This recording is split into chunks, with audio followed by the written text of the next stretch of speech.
Kevin Feige, I want a Hela movie, at least 2 hours long. I want it on my desk now. So guys, how are you? I hope you are well. I am the Monio, the interdimensional demon who talks the most about What If on YouTube, and you are on my channel.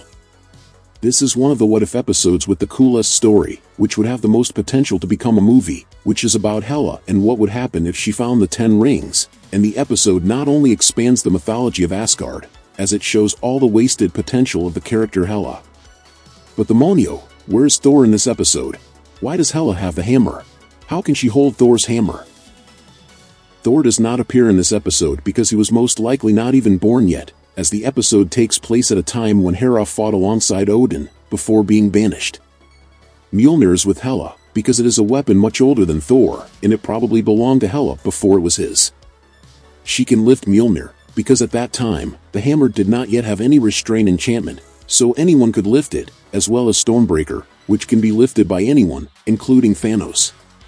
One thing that I thought the episode would address, but it didn't, is Hela's mother, because at a certain point in the episode, Hela comments that Odin is currently with a new girlfriend, called Frigga, and as everyone knows, Frigga will eventually become Thor's mother, confirming that Thor and Hela are half-brothers. But who is Hela's mother? What happened to her that made him angry with Thor's mother? It was really cool to see the parallels of things that happen at the beginning of the episode, like the hammer being broken by Odin, just as it was destroyed in the film Thor Ragnarok, Hela being banished, in the same way that Thor is banished in the first film, and Odin placed a spell on Hela's crown, just as he did with Thor's hammer. We can say that this episode would be Thor's first film, but with Hela, who is a much more interesting character, and with a good script. And what an incredible character, my friends. What a sensational woman, Cate Blanchett, I love you. Because she is about 1,500 years younger, we have Hela with a slightly different personality from Thor Ragnarok. She is a less bitter Hela with an acidic sense of humor that was really cool, and gave her much more charisma as a character. You basically watch the episode because of her and roots for her without hesitation. Upon arriving on Earth, Hela comes across the Mandarin, and soon she tries to use her powers and is unable to do so because she is without her crown, and just like Thor in the first film, she tries to remove her magical object from its place, but cannot, as she does not meet the requirement of the spell placed by Odin. When the Mandarin asks her to put on that red dress and she does, that for me was something I could never imagine. Hela, the goddess of the underworld, wearing a red dress. And apparently the Mandarin never imagined it either.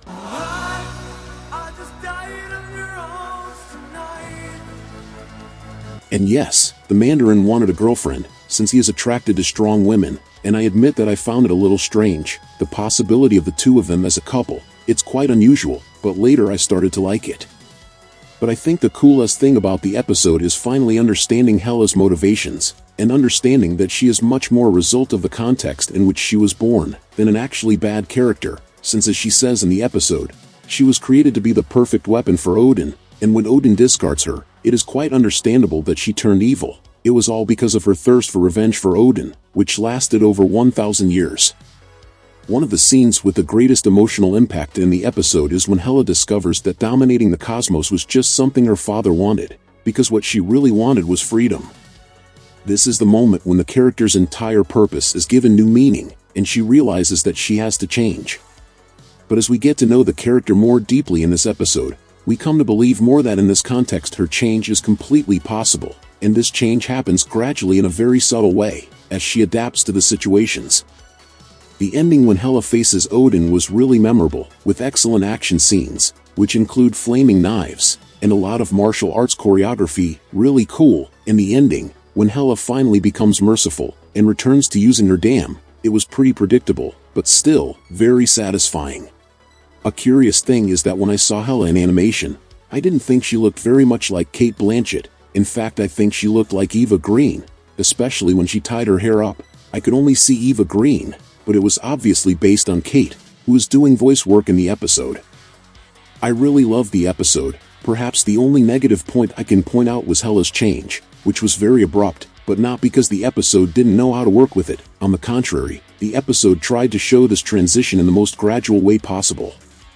The problem is the duration of the episode, which cannot exceed half an hour. I missed more scenes that show this change in an even more gradual way, but this would only be possible if the episode had a longer duration, which is not possible. That's why I said at the beginning that this is probably the episode that would benefit most if it were a 2-hour film, as it would be possible to further develop Hela. Her change at the end would be much more convincing, and it could also answer who the hell is Mother, and so many other questions about this DCU mythology that remain unanswered to date. And I'm sure that a film like this would be infinitely better than Love and Thunder, which I honestly hated, and this is a discrepancy that I notice a lot watching the episodes of What If. I can see in these episodes a care in the script and in character development that I don't see in most films. But what about you? What did you think of the episode? Would you like to see a Hela movie instead of Thor 5? Leave it in the comments, and if you liked the video, subscribe to follow the next content. Until next time my people, demonic hugs.